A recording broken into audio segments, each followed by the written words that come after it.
Salut à tous, aujourd'hui je vais vous faire une petite vidéo pour la présentation de cette M4 que j'ai fabriquée et surtout pour l'entretien. C'est une M4 que j'ai fabriquée de pièces briquées de l'or. Je peux l'entendre, c'est un corps en plastique. C'est un pote qui m'avait donné un corps en plastique qui traînait chez lui. Il avait acheté cette réplique juste pour la Gearbox. Parce que la sienne était cassée et ça coûtait moins cher d'acheter une réplique cheap. Quand je dis cheap, c'est vraiment à 100%. Enfin, tout le corps est en plastique et même l'interne de la gearbox était à chier. Ça coûtait moins cher que d'acheter déjà un corps de gearbox neuf. Du coup, il m'a donné ça et avec toutes les pièces qui traînaient à la maison, j'ai pu en remonter une nouvelle. Enfin, elle n'est pas destinée à faire de la performance, elle est juste destinée à fonctionner. Ça fait 6 ans que je l'ai montée, c'est la première fois que je la démonte pour voir ce qu'il y a dedans parce que je l'ai prêté le week-end dernier à la partie de réouverture. Et le petit jeune arrivé mi-journée, la réplique s'est bloquée. On a testé avec d'autres batteries, ça ne voulait pas fonctionner, donc avant de tout casser, on va démonter. Donc après pour démonter la réplique, on va pas dire que c'est simple, mais ça reste blabla, toute la M4. Il y a deux vis, un peu partout. Je vous montre en vidéo. On se retrouve sur la base de la M4. Donc même si les vis ne sont pas toutes similaires, des fois ça arrive que vous avez une vis ou autre, un ressort. Donc le but n'est pas de juger ou de critiquer la réplique, c'est juste que je vous montre comment je démonte, j'entretiens et que je remonte par la suite. Du coup on va partir sur la base de la M4 standard avec batterie dans le garde-main à l'avant. Donc il y a plusieurs étapes.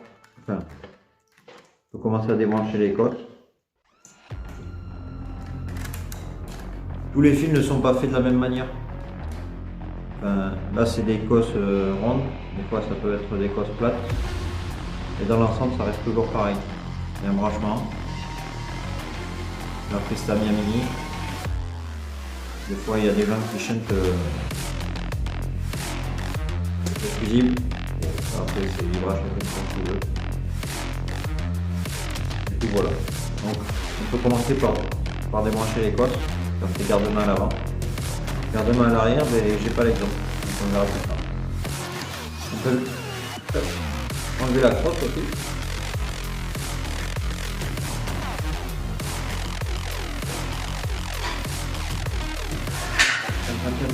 L'intérieur, je sais pas s'il faut. Voilà. On a vu avant. Il y a une vis. Donc vous avez le coup de crosse.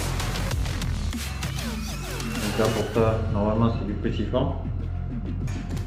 On prendra un assez long. Oui, vous voyez, j'ai de la chance. Là.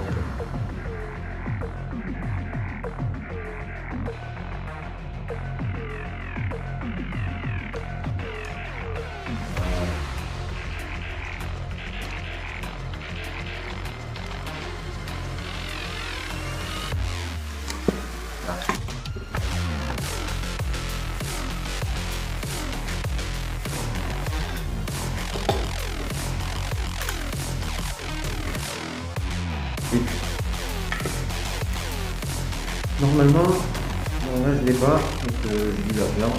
Normalement on a une goupille ici, ça va tenir la gearbox. On peut l'enlever plus tard, mais d'abord on va enlever la vis ici qui tient la hauteur. Ensuite on verra pour le reste pour la gearbox. Bon là je fais vraiment dans le désordre, c'est vraiment un démontage complet. Ça serait vraiment pour un démontage canon, je me serais fait autrement. Quand on regardait la crosse, on a vraiment démonté que le hauteur.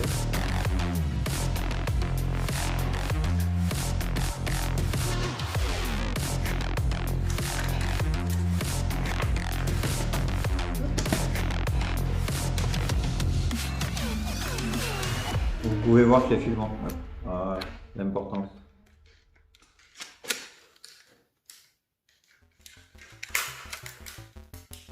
Vraiment soutien.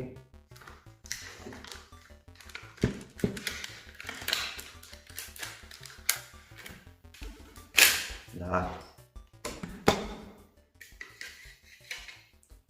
ben même en pièces qui traînaient, j'avais pas mis de la merde quand même.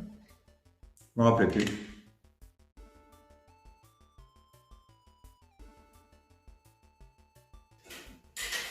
Ensuite, ah ben, c'est bon, j'ai compris. Oh, ça peut être tout ça.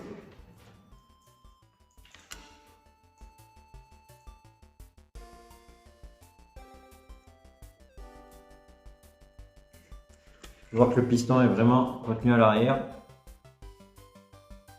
On va quand même voir ce qu'il y a à l'intérieur. Bon, c'est le piston d'origine. Hein. Je vais pas chercher à faire de la faute qualité. Donc ça tourne, c'est le principal.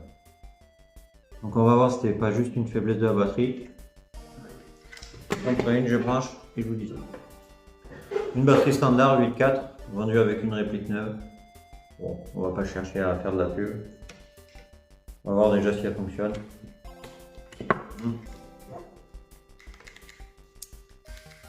Non, il y a un problème. On va continuer à démonter.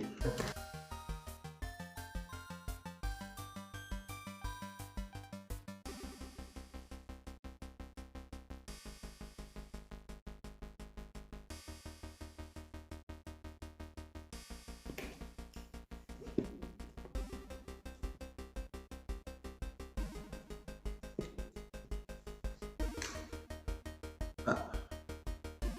Déjà, rien qu'en démontant, on peut voir que la tête est tombée. Et ça peut être un indicateur, c'est peut-être ça qui a tout bloqué.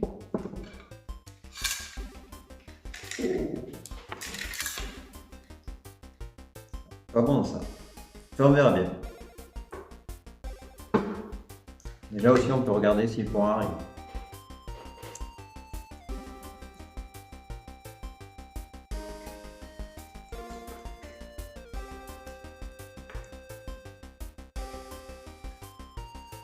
Bien inspecter l'épaule, plus, moins. Les moteurs n'aiment pas trop ça souvent quand on change la polarité.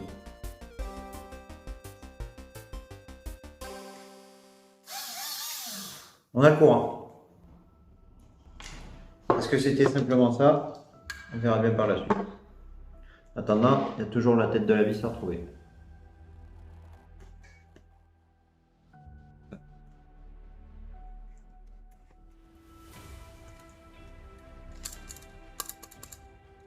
Ça a pu caler un engrenage. Du coup, ensuite, pour cette pièce-là, pour l'éjection de chargeur, il y a différents modèles. Des fois, on en trouve avec une vis de ce côté. Et des fois, c'est faut tout démonter directement. Et là, c'est le modèle où il faut tourner cette pièce. C'est pas la plus simple. C'est pas la plus jolie. C'est la plus jolie. Mais bon.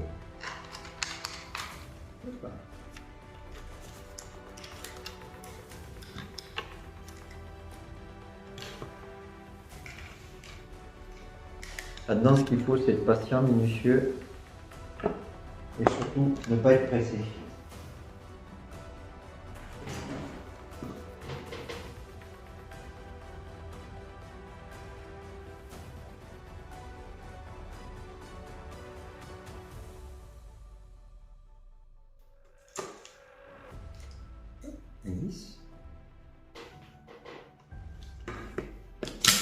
Hop, on démonte, on fait doucement. On va pas nous brusquer.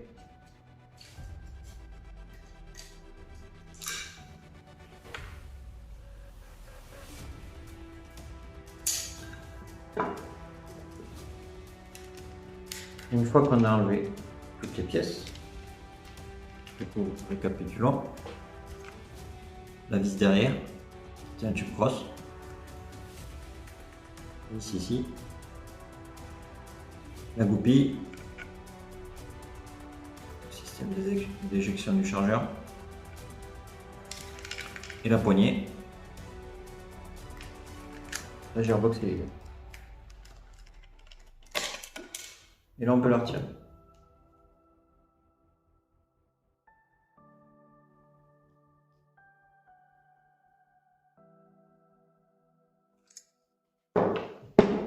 Du coup, à présent, on peut chercher la vis du moteur. qu'elle soit pas calée dans le moteur. Pas dans les doigts. Du coup, quand je vous disais que c'était une gearbox de récupération, c'était vraiment pour un upgrade d'une autre réplique. C'était une gearbox restée dans les cartons. Et le jour où j'ai eu ce corps, j'ai décidé, bon allez, je monte avec toutes les pièces de série que j'avais. Donc vous pouvez voir, c'est un piston standard origine Cima, Cybergun, Aika, enfin toutes les répliques de base. Le cylindre, je l'avais récupéré parce qu'il ne convenait pas sur un upgrade différent. La gâchette, c'était une gâchette qui traînait, une gâchette réglable. Bon, ça donne un petit style avec le trou, avec les trous.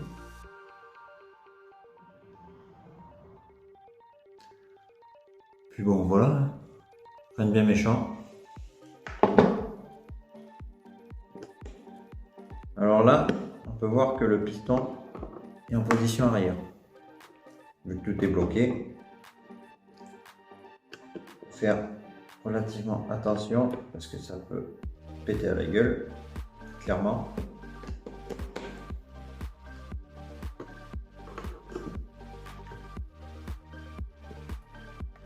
Et aussi, il faut savoir que ce type de gearbox est relativement ancien. De nos jours, on a tout plein de systèmes qui existent avec l'éjection du ressort arrière. Ça facilite le démontage et le remontage. Ça, c'est des gearbox qu'il y avait encore il y a 5-6 ans sur une structure ancienne. Donc là, si vous avez ce type de gearbox, vous pourrez voir comment je fais ou vous conseiller d'autres méthodes pour remonter. Enfin, personne n'a la science infuse à mes yeux. Moi, je suis juste là pour vous montrer ma façon de faire.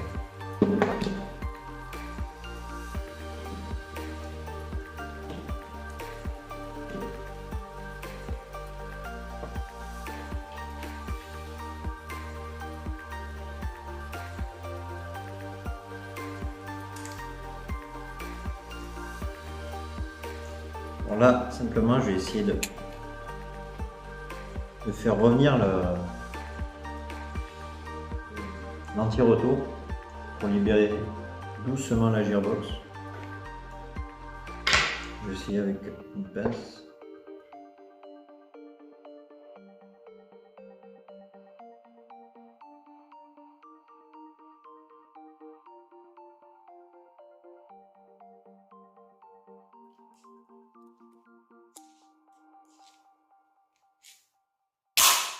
Voilà.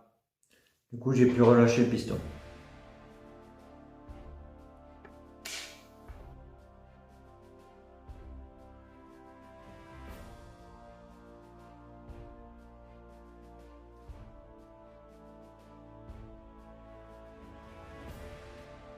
Je vais essayer de faire une vidéo en plusieurs parties parce que là, on est déjà à 20 minutes, plus la présentation juste avant. Alors voilà. Techniquement, on a ici, c'est le guide ressort. Il est dans 2 encoches de chaque côté de la gearbox. Je vais essayer de le faire tenir d'un côté de la gearbox pour pouvoir relever la gearbox tranquillement. Je passe un tournevis sur toute la longueur, comme ça j'ai plus d'amplitude et je m'embête moins pour enlever le ressort. Du coup, je plaque en avant, je vais faire doucement, je tiens le cylindre appuyé. Là, il faudrait presque avoir 3 mains, les gars.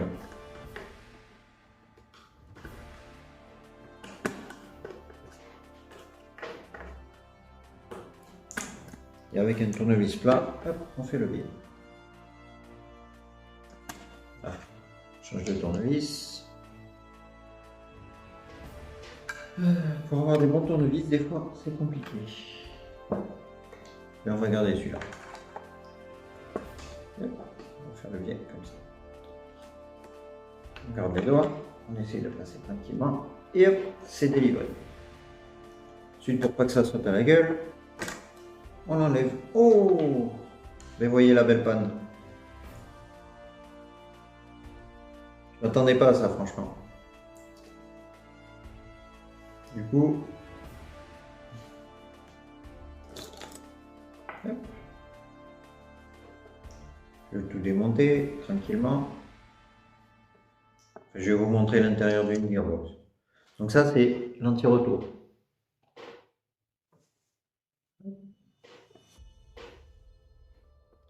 On le retrouve au premier engrenage, celui qui est actionné directement par le moteur.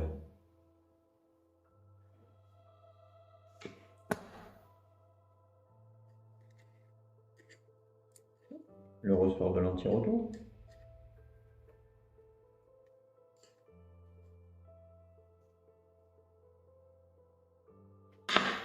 Voilà.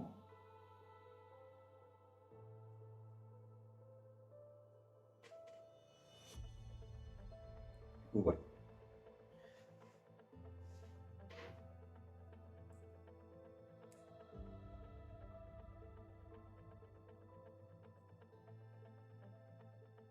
Du coup, une gearbox, en général, ça se présente comme ça. Nous allons retrouver les 3 engrenages.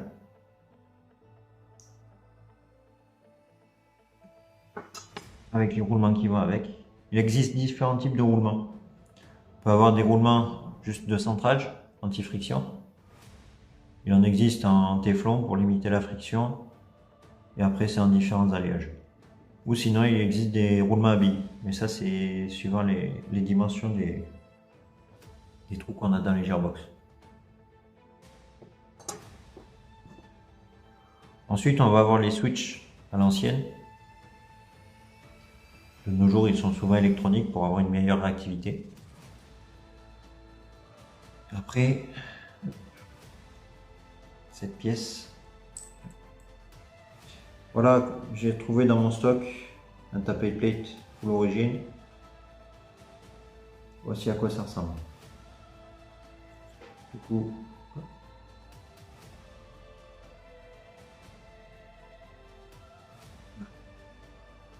si on regarde sur cet embout là, c'est là où il y a le nozzle.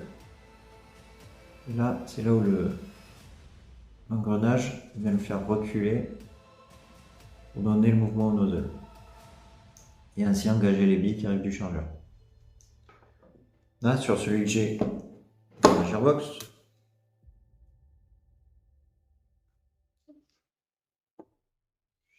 on peut voir que c'est cassé.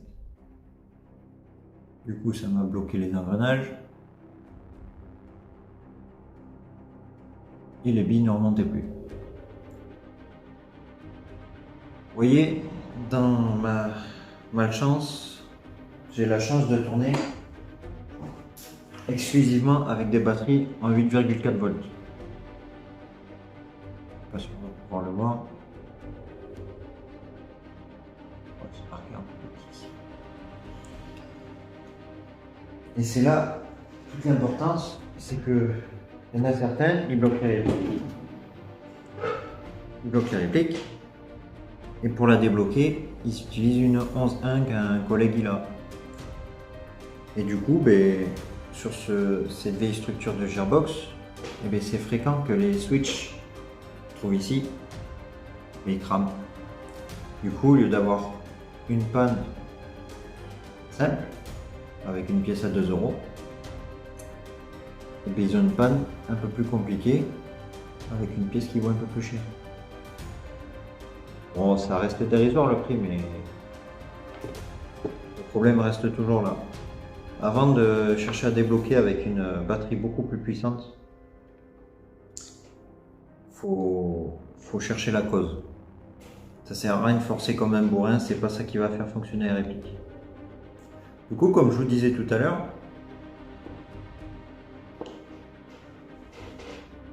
c'est vraiment du full origine. On peut faire le test de la seringue, je suis sûr il est négatif. Ah, eh ben non, j'avais quand même bien choisi mes pièces. On a une bonne compression, bon, de légères fuites, mais ça reste convenable pour une réplique de près. Voilà. Là aussi, si vous constatez une perte de puissance notoire après un confinement par exemple, que les billes roulent dans le canon, Et bien là aussi, si la réplique a été achetée neuve, ça peut venir de là. Une fois, ben, j'ai réussi à acheter une M4 30 €, une GG, enfin une belle réplique. Sans mentir, si j'arrivais à toucher mes pieds en étant debout, j'étais heureux. En fait, un simple démontage de gearbox, la graisse d'origine de la gearbox, elle s'est colmatée autour du joint torique, ce qui fait qu'au lieu de l'avoir compression, on avait de la décompression. Enfin, je ne m'oblige, et on n'avait plus aucune compression. Donc un simple nettoyage, une réplique à 30 €, elle avait obtenu 50 mètres de portée. Donc des fois, avant de vendre ou de dire ouais c'est de la merde, il faut chercher une cause. Parce que toutes les répliques fonctionnent, plus ou moins. Et après, tout est là. On ne peut pas avoir une réplique à 80 € qui fonctionne aussi bien en sortie de boîte qu'une réplique à 250 €. Et on n'aura pas les mêmes options non plus. Du coup, on va rattaquer le remontage. Je vais quand même démonter pour voir si j'ai pas la tête de la vis.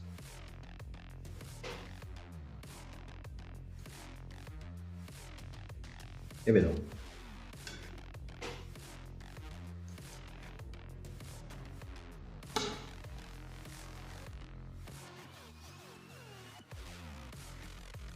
L'avantage qu'on a avec des switches standards, c'est que on n'est pas obligé de forcément garder une orientation, il n'y a pas d'électroaimant, il n'y a pas toute cette technologie qu'il y a de nos jours. C'est vraiment on-off. J'en profitais d'avoir ouvert cette gearbox pour changer le guide ressort. Parce que franchement ça fait pitié. Et même moi j'ai honte d'avoir mis ça alors que j'avais des pièces de meilleure qualité qui traînaient. Du coup je vais passer sur un guide ressort sur roulement. Ça va vraiment limiter les contraintes dans la réplique. Parce que quand un ressort se comprime, il exerce une légère rotation. Et sur les pièces d'origine comme j'ai, on n'a aucun roulement des deux côtés. Ce qui fait que ça fait forcer soit le guide ressort, ça le fait forcer d'un sens ou dans l'autre, ou le piston, ou les deux en même temps. Ce qui fait qu'arrivé à un moment, ben, on arrive à une usure anormale qui aurait pu être contrôlée bien avant. Du coup, guide ressort sur le mot.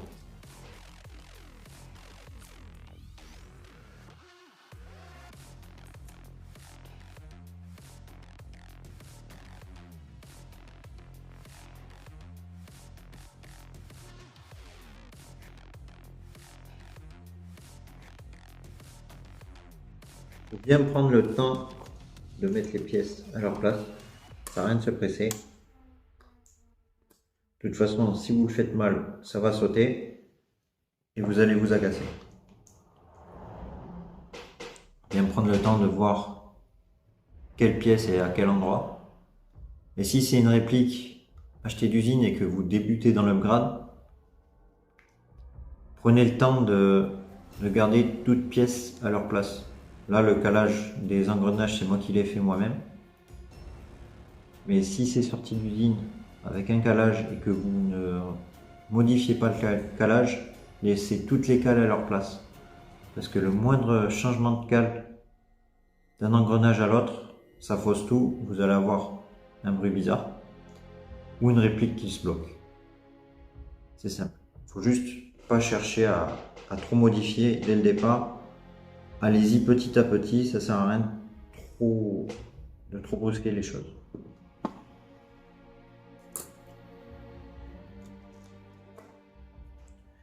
Du coup, on va replacer l'anti-retour.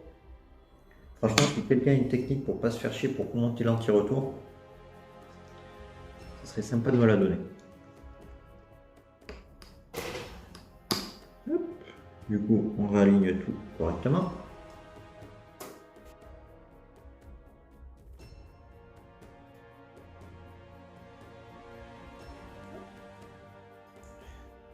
je surélève mon tournevis pour donner un peu d'angle à mon guide ressort.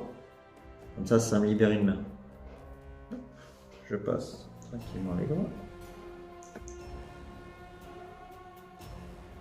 Comme toujours, ça sert à rien de forcer. Ça s'aligne petit à petit.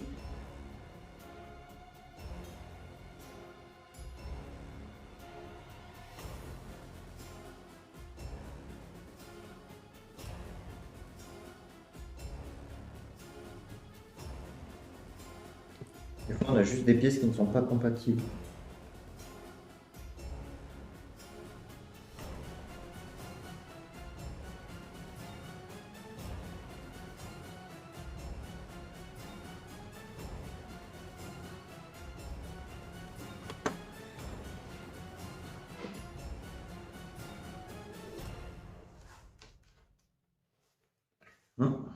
Mais franchement, je vais retaper le démontage.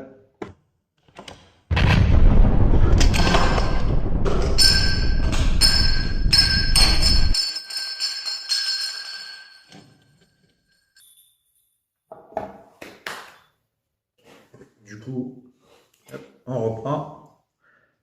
Je vais aller chercher un deuxième guide ressort sur le banc. Donc j'ai testé la compatibilité. Hop, parce que suivant les gearbox, bon ça c'est vieux modèle, on reste honnête. Certaines gearbox sont percées ici, à ce niveau-là. Comme ça on peut installer n'importe quel type de guide ressort. Parce que là si on fait le comparatif, les tiges ne font pas la même taille.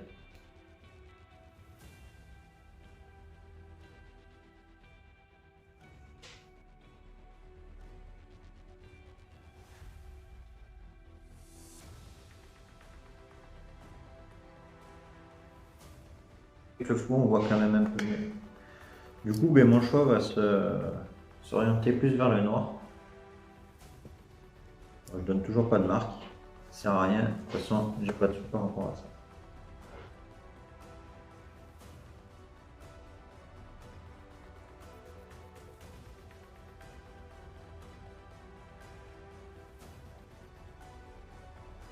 C'est quand même beaucoup mieux.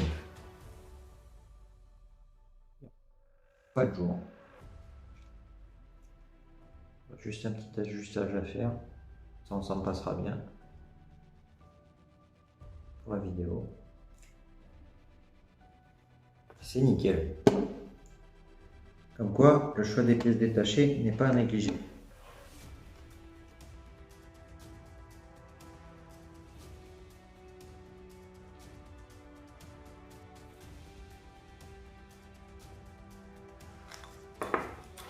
Du coup, si vous trouvez qu'il est dégueulasse, c'est un peu sale. Ce que j'ai l'habitude de faire pour améliorer des pièces d'origine, c'est rajouter un peu de téflon autour. Ça coûte pas cher, ça augmente la compression.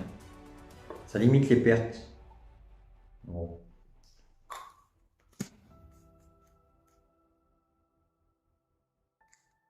Si vous regardez, test de la seringue, j'ai d'énormes fuites.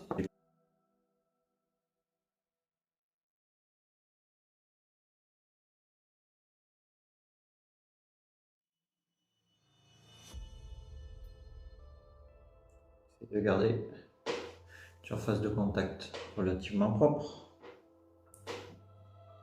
On peut réinsérer. En général, c'est toujours un peu plus dur. Et test de compression. Et là, je force de la même manière. Et c'est beaucoup plus étanche. Alors ça, il paraît pas, mais ça peut faire gagner quelques FPS. Et du coup, un peu emporter. Bien que les FPS ne sont pas la principale cause du gain de portée. Il y a tout ce qui est joué au pub qui aide. La qualité de la bille, on ne le répétera jamais assez.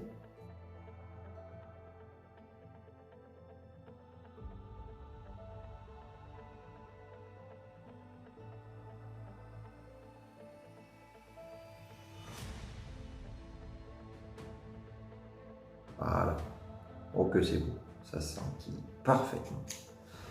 Du coup, hop, bien contrôler qu'elle parte et qu'elle revienne. Déjà, on peut voir si la gearbox n'est pas trop serrée. La gâchette elle revient bien. Et là, hop, on peut commencer à remonter.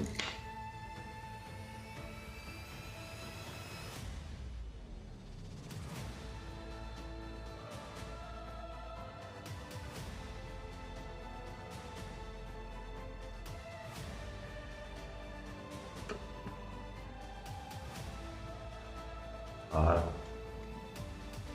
Faire monter. On peut voir que le sélecteur de tir fonctionne bien. La gâchette, c'est ok. Le muzzle, il fait bien son va-et-vient. Sélecteur de tir, sécurité, tout ce qui va avec. Sécurité, poussée à fond. Full.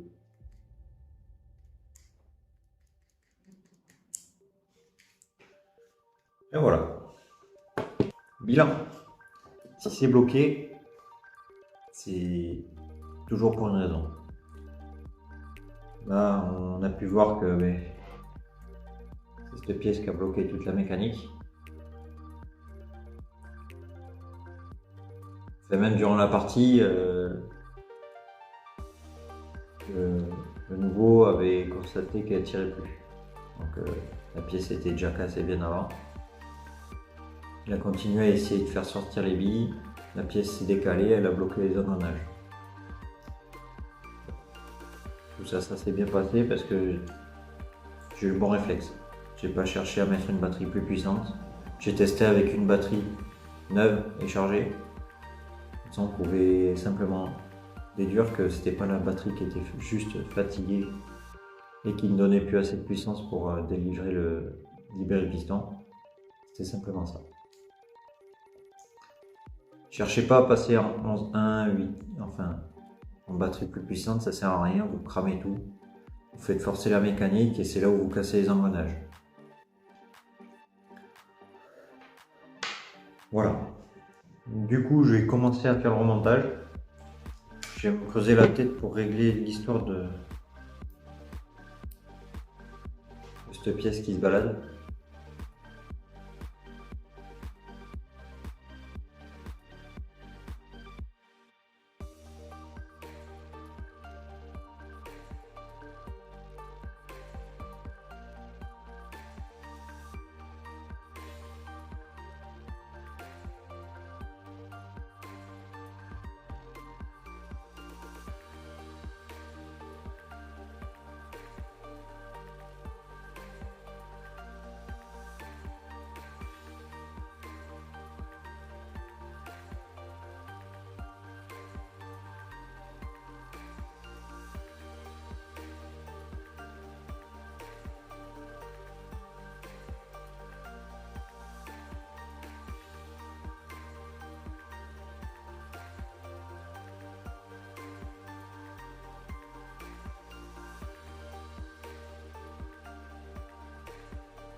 On peut voir que la cosse a cassé.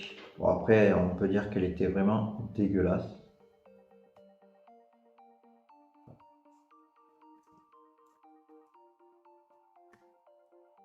Voilà. Pour ce genre de cosse, moi personnellement, je les trouve dans les magasins auto. Ça a l'air de faire l'affaire. La dimension reste la même. Ça correspond au moteur.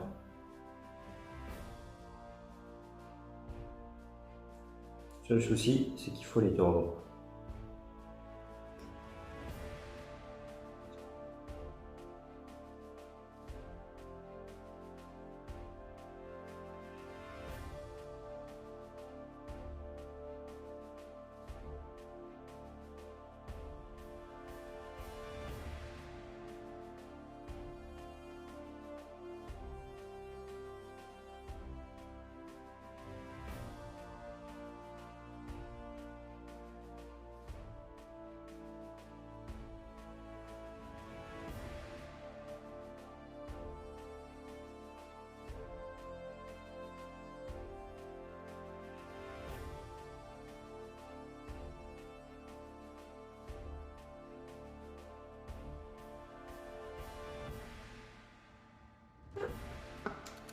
Du coup, fini.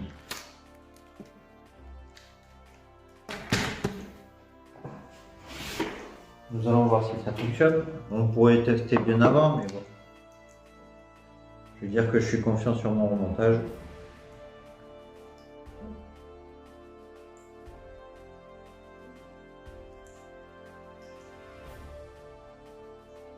Techniquement, il n'y a pas de bille. Un canon. Mais restons prudents.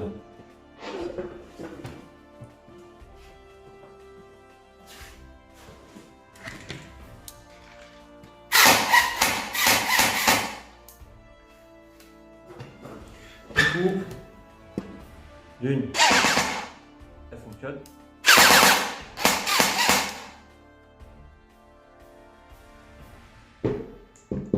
Elle fonctionne. Bilan. Simple pièce en plastique qui se casse. D'une, on n'a plus de billes qui remontent. Et de deux, ça peut bloquer la gearbox.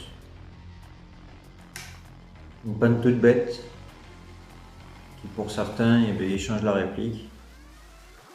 D'autres prennent le temps de la changer. Ça prend 5 minutes en grossissant les traits. Ça permet d'ouvrir une gearbox, voir ce qu'il y a dedans, comprendre comment ça fonctionne et même améliorer un petit peu celle-ci. J'espère qu'avec cette vidéo vous aurez pu voir 2-3 techniques comme celle du téflon. Sûrement que vous la connaissiez déjà. Si vous ne la connaissiez pas, j'espère que vous en servirez. Puis voilà.